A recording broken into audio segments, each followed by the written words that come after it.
Start. Om Shanti. आत्मार पिता आत्मिक संतान मानकु बुझाउछंती अथवा शिक्षा देउछंती पाठ पढ़ाउछंती। पिलामाने जानिछंती जे पाठ पढ़ाउथिबा बाबा सर्वदा देही अभिमानी अटंती। से हेउछंती निराकार जिए कि केबे हेले शरीर धारण करंती नाही, पुनर्जन्म रे आसंती नाही। तले बाबा होछंती निराकार बिंदु, से केबे शरीर धारण करंती नाही, पुनर्जन्म रे आसंती नाही। बाबा बुझाउछंती एबे तुम संतान मानकु केबे हेले शरीर मो सदृश निजको आत्मा बोली भाविबाकु हेबो।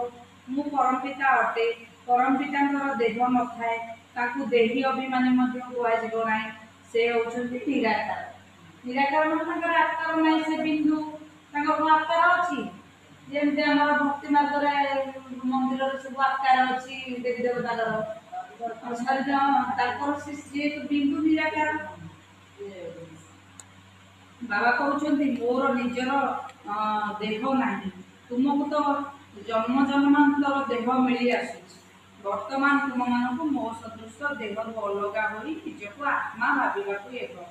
जदि विश्वर मालिक होबाकु चाहुचंती तेबे आउ कौनसी कष्टसाध्य कथा नहीं। बाबा कहते देह अभिमान को छाड़ी मो समान हो, ताले तमे जदि देह अभिमान छाड़ी देबो तुम कष्ट किछि रहइबो नाही।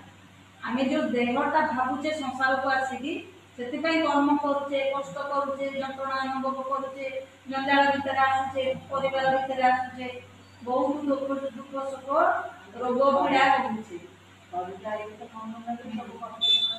सर्वदा बुद्धि रे रहुचे मु एक आत्मा अटे, मु ए शरीर नुह। मते बाबा राजयोगर पाठ पढ़ाउछंती।